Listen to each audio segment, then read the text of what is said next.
السلام عليكم ورحمة الله وبركاته. حركفوني الشمع وردفتوتا تيا حروني سنرجس جتودا زين موبايلي سوارا جتودا تكفى كاتالا كوسا كيسا نيو إرام فتسمو كيسا هنكابا نتايتاري نمتو كويسني تدفع لكوسا كينو كنيو سنجري تاريسي لكوسا سمو مبيتا جتودا كان زين كان موبايل كان سدينو سنرجس جتودا لما فامو كاتا كاردي جتودا زين موبايلي سوا بريتي كودا انغرا بيا إرغتان سنرجس يسا هندو مافو نفانا تراتي يوتيوبي كان سبسكرايب لايك شير قداتي نور دفع سنينجر بليان كيا اوكي akkaataa itti argitan isin argisiisaa jechuudha obboleeyyan kiyya. Fakkeenyaaf jalqaba jechuudha lakkoofsa biyya lakkoofsa akka itti baafatan isin argisiisa. Fakkeenyaaf lakkoofsa keessa yoo irraanfattanii maal jettanii okay manuma bilbila keessa seentan jechuudha. Poon keessa seentanii tokkoffaa jechuudha sawa kan lakkoofsa kan sawaadha najmaa gootanii tokko gootanii shan duwwaa gootan jechuudha. Haala kanattiin duwwaa gootanii murabbaa gootanii egaa isaan irratti okay gootanii jechuudha. Lakkoofsi keessan ol isinii baa barbaadan sammuu keessatti namaa kennuu dandeessan jechuudha. Kan sawaa isa kana kan zeenii ammoo najmaa gootanii tokko afur afur taraa lama jechuudha. Murabbaa gootanii seenditti goota itti ergattu lakkoofsi keessan ol isinii baa jechuudha. Isinii galee haala kanattiin kan moobaayilii ammoo najmaa gootanii haaluma kana jechuudha. Lama lama al sadi gootanii murabbaa gootanii okay gootan lakkoofsi keessa yoo duraan hin beekne ol isinii baa jechuudha. Haala kanaan jarrabdanii ilaaluu dandeessanii jechuudha. Okay amma ammoo kaardii gara biyyaa ammoo akkatti erganii isinii argisiisa jechuudha. Obboleeyyan kiyyaa kan sawaadha tokko gootanii lakkoofsa tokko gootanii jechuudha. Sadi afur murabbaa gootanii okay gootan jechuudha. Haala kanattiin sawaadha. isinii galee haala kanattiin okay gootu jechuudha. Eegasii eeganna kana isinii fide lakkoofsa 3 irratti dhooftu. Eegasii 99 irratti dhooftu.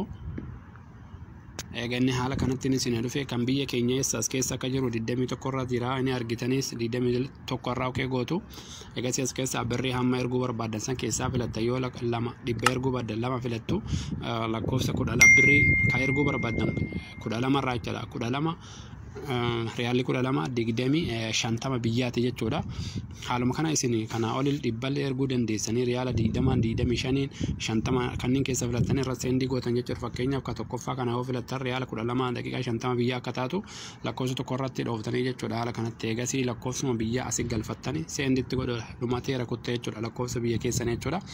Isinii galee haala kanatti erguu dandeessan jechuudha. Okay kan zeenii ammoo tokko najmaa ettanii tokko ettanii jechuudha. Tokko al sadi jettanii haaluma gabaabaan jechuudha. Al sadi jettanii murabbaa gootanii najmaa gootanii eegasii asii lakkoofsa galchitan jechuudha. Lakkoofsa biyyaa ni galfattan haala kanattiin 25 19 galchitanii eega fixxanii seendi irratti gootan eegasii lama isinii dhufa. Ana moobaayilii zeenas keessaan qabu eegasii lama isinii dhufa jechuudha. Filannoo lama birrii asiitii fi hamma keessaa qabdan isinii dhufa. Achi booda lakkoofsa tokko irratti okay gootanii jechuudha. Eega lakkoofsa tokko irra gootanii akira lakkoofsa tokko gootanii inni nu filannoo isiniif kenna. Achi booda deemeera taankiyoo isiniin jira jechuudha. Kan moobaayilii ammoo as keessaan osoo hin taane mana risaalaa kana keessa seentan jechuudha. Mana risaalaa kana keessa seentu.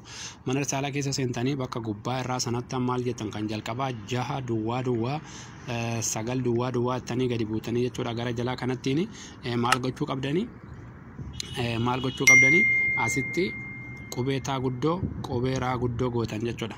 Gootanii achi booddee lakkoofsa biyyaatti galfattan duwwaa duwwaa 25 jettanii bakka achi booddee 17 10 maarroo humama lakkoofsa keessan isintu beeka. Eega galfattanii booddee seend irratti gootanii akkuma sawaadhaa filannoo isinii fida innis keessaa filattanii birrii hamma keessaa qabdan sana irratti seend gootanii jechuudha. Obboleeyyan kiyya garri tokko gara kanaa jechuudha. Obboleeyyan kiyya eegasii ammoo sawaa ammoo kadhuma yoo bilbila sawaa jechuudha. Bilbila biyya kana jechuudha. Majjana baafnee gara biyyaa dawwallaa jettan ammoo jechuudha.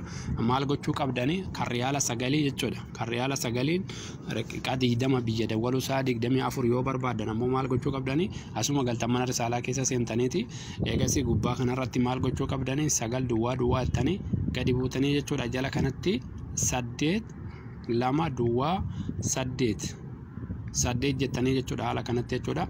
Akka argitan kana jechuudha. Asitti ammoo kana galchitu eegasii kala seendimatti gootanii jechuudha. Alaa tooluma simii bakka irraa qabdan irratti seet gochuudha. Obboleeyyan kiyya barumsa irraa qabadhee isin dhufe kanuma barumsa biraatiin asitti deebi'a.